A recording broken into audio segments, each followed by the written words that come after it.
And welcome back. This is your man Warrior, and man, I'm excited. Another Han Solo coming into the game, and it looks like the newest rework to the old Han Solo wasn't enough. They've made him crazy overpowered. They're bringing in a new Han Solo called Captain Han Solo.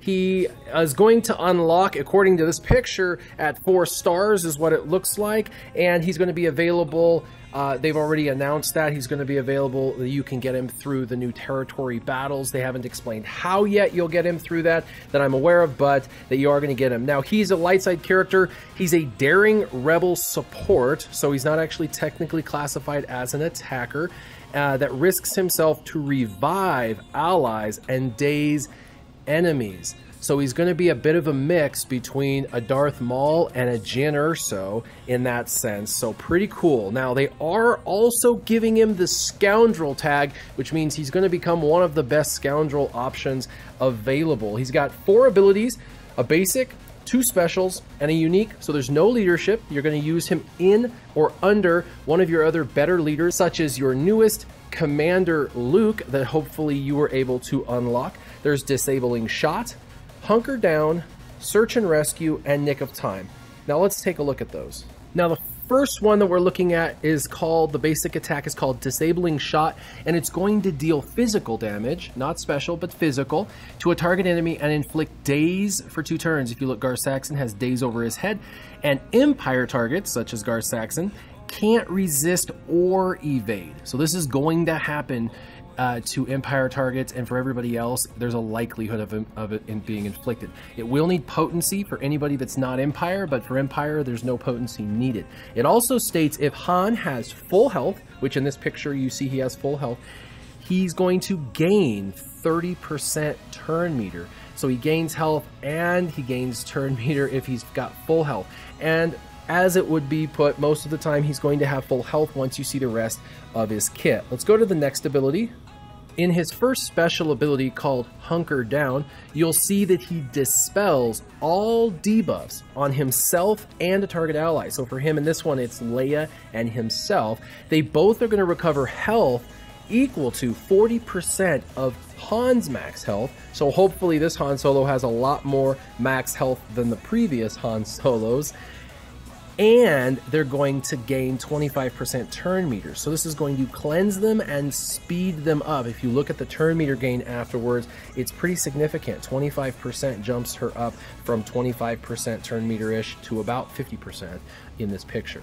Then if the target ally has full health, which she does in this example, they'll also recover 20% protection. So look, as he cleanses, he's going to give her extra protection back. Boom. 20%. Pretty awesome. This ability, the cooldown, it'll be reduced by 1 whenever an ally suffers a debuff. So currently it has a cooldown of 8, but it can be reduced whenever an ally suffers a debuff, which if you have 5 allies and they all are suffering debuffs, he's going to be able to use this every 3rd turn, which is crazy. Now let's go to his second special ability.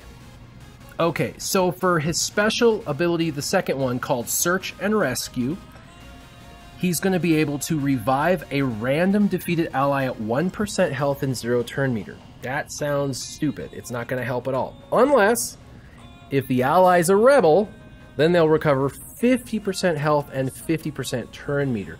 So if you notice, because he's reviving a rebel and he'll hopefully be on a rebel team, they'll come back with 50% health and 50% turn meter.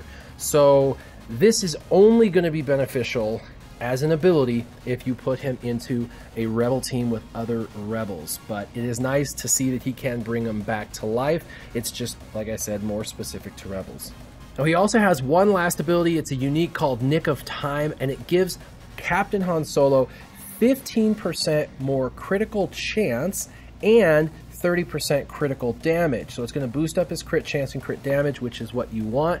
In addition, at the end of his turn, he's going to recover health equal to 10% of his max health. So you can see at the end of his turns, he gains max health. If Han already has full health, the least healthiest ally is going to be healed instead. So if he's got more health than someone else, if he's fully healed, the least healthiest character is going to get that health gain. Whenever Han uses a basic attack, which is his basic that puts daze down, he's going to gain plus 10% max health for that encounter, and it can stack up to 5 times, so he can get up to 50% max health. So if he was at 20,000 health, he'll be at 30,000 health by the time it stacks 5 times. So pretty cool. Now let's go a little bit into general strategy. When looking at general strategy, Captain Han Solo applies on his basic daze, which is also going to give him health increases. This is one of the most powerful debuffs in the game right now, and utilizing Captain Han Solo, his disabling shot, which you see in this picture, to apply that daze to the right target can greatly swing the battle in your favor. What that means is if you daze somebody, they're not going to be able to counter. With the new Jedi Luke and all of the countering that's happening, and or Gar Saxon and his counter capability, and or General Kenobi's putting up that, this daze is going to become critical. The other cool thing about daze is all of the reduction of bonus turn meter. So keeping Captain Han Solo healthy is going to go a long way as well, and he's going to be able to keep himself topped off in health and also topping off all of his other allies with health and protection, which is pretty cool. The protection regeneration between him and Luke being able to do it on himself, and possibly Thrawn being able to do it. There's a lot of protection regeneration now in the game. Now, the watch out for this character is Boba Fett or Darth Nihilus, who can prevent the revive from search and rescue. That's really the only reason why search and rescue would be not so good, is either A, you're not using him in a rebel team, or B, you've got someone like Boba Fett or Darth Nihilus who can destroy him and not allow for the revive to occur. His synergies are going to work with pretty much any rebel leader, with Wedge or with Commander Luke or Akbar even. There's many great rebel leaders. He's also going to be able to sustain many rebel tanks, such as the new Obi-Wan Kenobi Baze with the health and the protection regeneration, and he can even bring them back to life after they fall. I don't know what's going to be worse, Baze finally being killed only to come back to life with 50% health, or Han Solo himself with the amount of damage that he can potentially do with his Daze basic. I don't know. This is pretty crazy. Definitely going to have much synergy with all of them down. Also, this hunker down ability that you're checking out is going to heal protection much more often, where Captain Han Solo is paired with low health allies such as Chirrut, Wedge, or Biggs. So having some of those higher level attackers is definitely going to help you with additional protection regeneration. Now they're saying where to use him. Of course, this is pretty obvious, but he's a champion when tackling territory battles. They're going to go into that more, but territory battles are coming up, and Captain Han Solo is going to be a champion in that. Many enemies you encounter are going to focus heavily on counterattacks and turn meter gain, which Daze is going to shut down. So keep this in mind. Any character with Daze is going to be critical in these battles, and not all of them with Daze will even be able to go into battle. So Daze is going to be critical. It also says combine this with the sustain, you know, the ability to get health and protection back from hunker down, search and rescue, and nick of time, and Captain Han Solo becomes one of the best choices that you can bring on a strike mission in the territory battles. So what are your thoughts about this new Han Solo, his new abilities, and the strategies of using him? Are you excited for territory battles, or is it just one more rebel that you're not looking forward to seeing in the game? Leave your comments down below.